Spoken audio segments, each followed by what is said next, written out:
Okay, guys.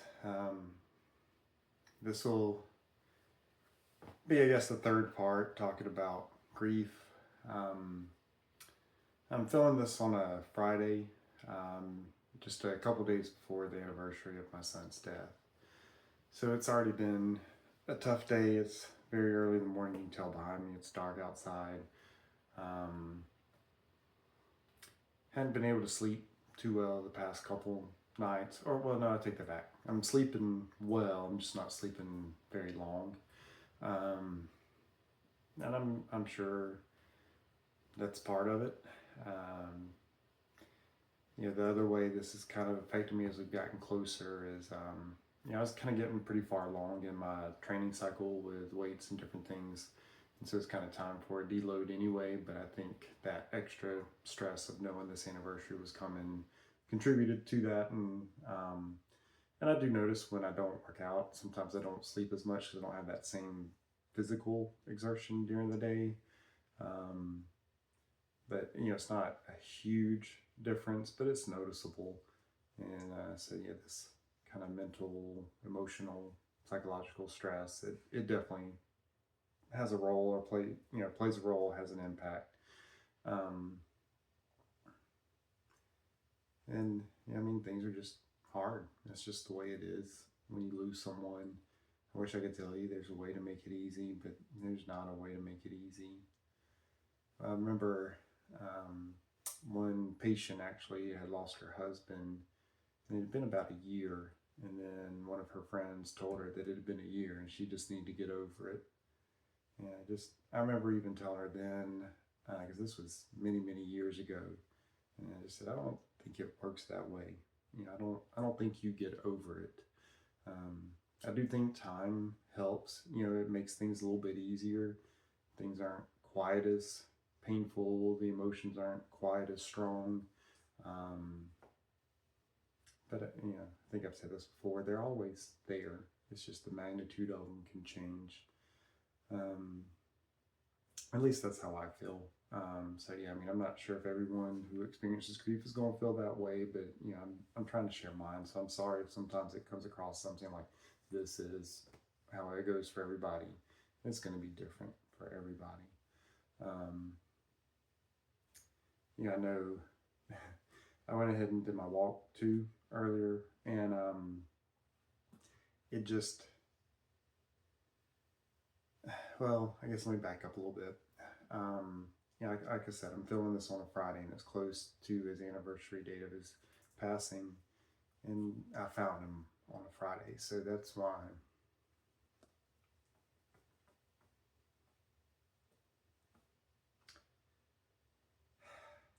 today's tough. Um, I do remember initially loathing the fact that I found it,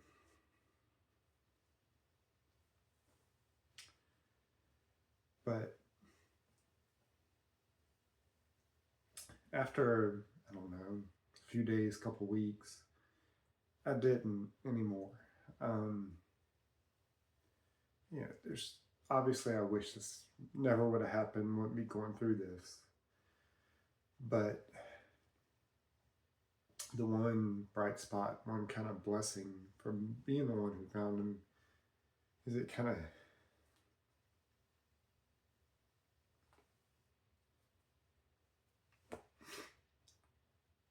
gave me a chance to kind of take care of him in a sense. And so I appreciate that. It's hard, so it's bittersweet. It's not that that was all good or that it was all bad. It's all it's all of those things at once. Um, and so that's why several Fridays have been tough. Um,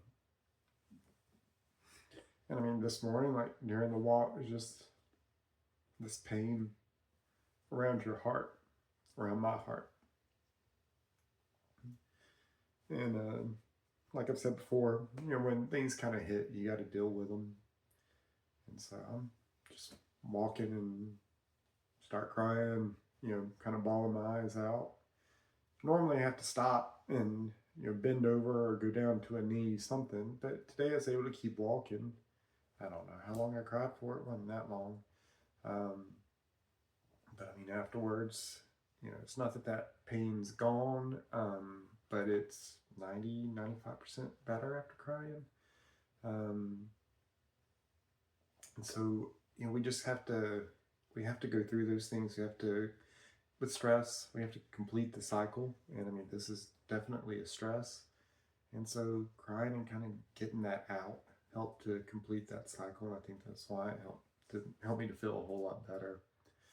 Um, so maybe that's something that'll be helpful for you guys.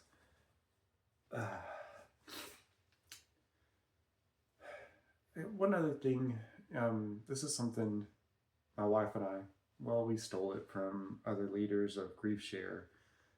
But a lot of times after we lose someone, we don't say their name. Be like, oh, my dad, my son, my mom, whatever it is. But I think we need to say their name sometimes. I think that's a good thing. And so my son's name's Aiden. Dad's name's Ray. You know, one grandmother was Bessie, another one was Angie, and miss them all.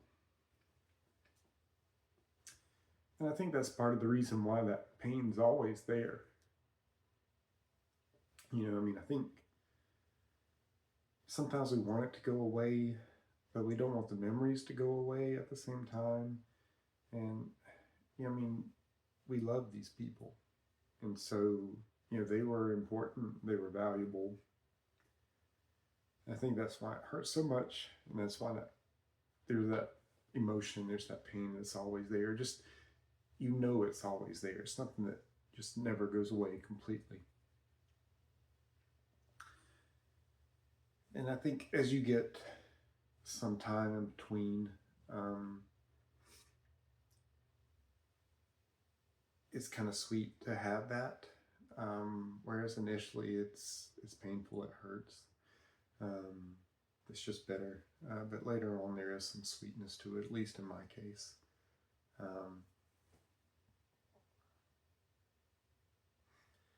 Yeah, it's hard. Um, with this, again, there's times where you can't deal with things. You got to just kind of stuff it down because that's the way life is. And so, during those moments, yes, do whatever it is you need to do to take care of whatever it is you need to take care of. But then make some time later on where you can go back and kind of deal with things so you complete that cycle and so you don't keep everything trapped in. It's that keeping stuff trapped in, stuffing things down. I think my wife and one of her friends calls it the stuffy truck. It's kind of like a dump truck you keep stuffing emotions into and try not to let them come out. I mean, like I said, there's going to be times where you have to do that based on whatever situation you're in at the moment. But doing that over any length of time is just going to lead to a bunch of issues. It's either going to lead to health issues or you're going to end up blowing up and doing something and saying something to someone that you don't mean to and end up creating a lot of pain and strife for people that, if you could have just dealt with things some other time, that wouldn't have happened in the first place. So that's going to happen, period. I know there's been plenty of times where that's happened with us. And I mean, sometimes you don't even know why. Like, you won't know why in the moment, but then you'll stop to think about it and you'll realize, it's kind of when you get like on Friday or, kind of that same day or that day of the month, each month, or, that year, that 6 month anniversary, different things like that. You might not be aware that it's that day or whatnot. But your body knows, your brain knows, it keeps track of everything, it keeps score. It's a good book, by the way, too. And so, even though you might not be consciously aware of it, there's a part of you that is, and you're just going to be stressed out that day. So I know there's times where I've, been real snippy and had a whole bunch of tone talking to my wife, my kids, and not realizing it at the time. And then later on figuring out, oh, okay, it's this day or it's this, and that's where a lot of that's coming from.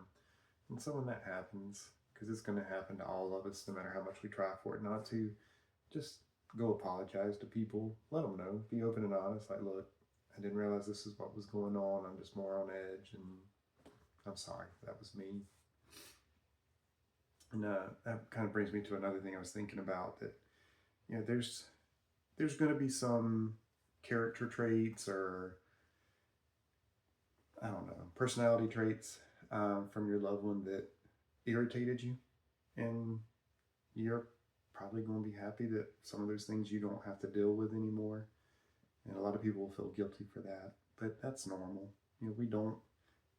I mean, heck, I don't even like everything about me, much less everybody else I know.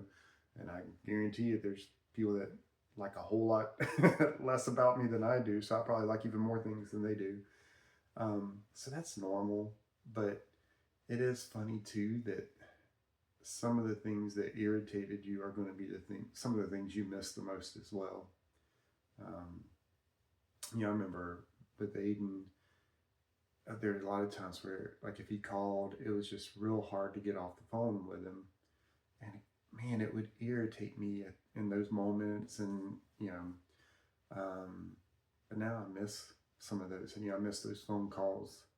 I miss not being able to get away in a sense, and in that case, I think some of that is I realized at the time I thought it was his issue, but now it's just mine. I was just being impatient. Um, so I mean, I can't go back and change that. I don't. I wish it could have been different now. Or, meaning I wish I could have known then what I know now. But hindsight's always 2020. So I regret it in that sense, but I don't have a regret for it that's having this detrimental impact. It's just like, man, that would have been nice to know and realize then, and then just kind of let it go. So again, I think I've said it before too. We have to be very gracious to ourselves and know that this isn't like some linear process that just keeps getting better. It's going to be all over the place. We're going to be all over the place, and that's okay. It doesn't have to be. We're never going to be perfect anyway, so we don't have to be perfect with this. I think the other thing that's just really been on my heart it's just that if you think about it, if you kind of stop and think about it, we shouldn't think about things logically. I guess let me go back. If you think about things logically, we know that we're all going to die at some point. And if we know that, then why is it such a shock to us when it happens? Why does when it happens, why does it feel like this is wrong, that it shouldn't be this way? And I think that's because of God and Jesus, and it shows that we're kind of made for something more than just this.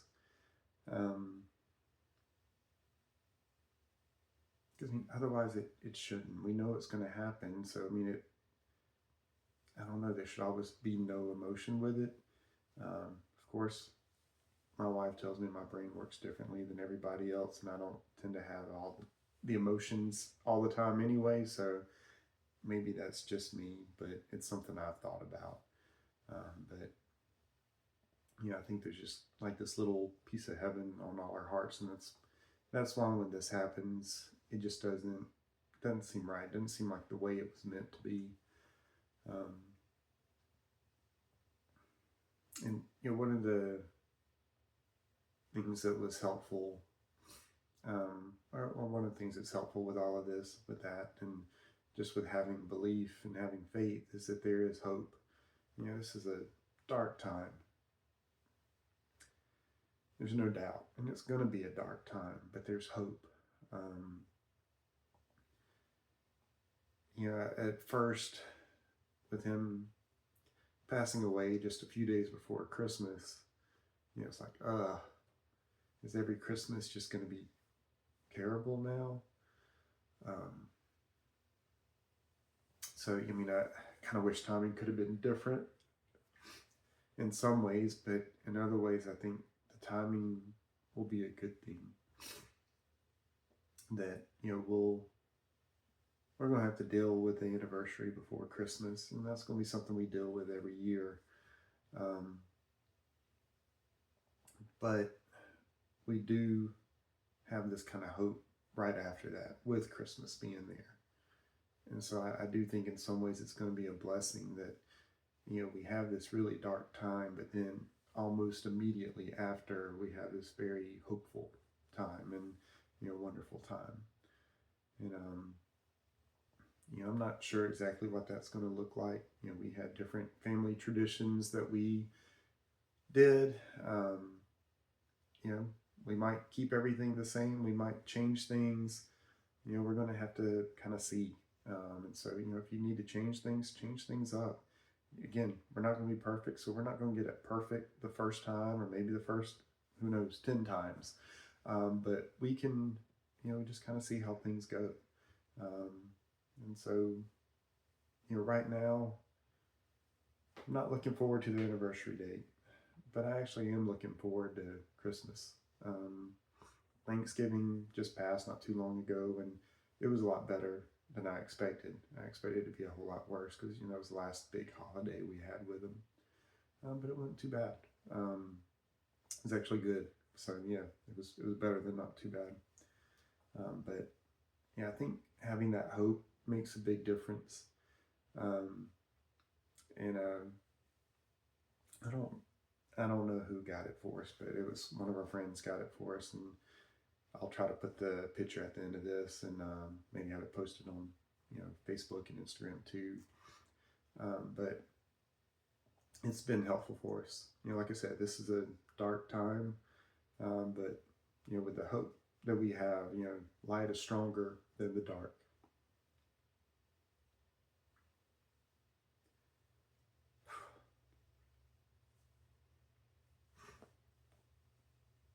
So when it gets really tough, I try to remember that,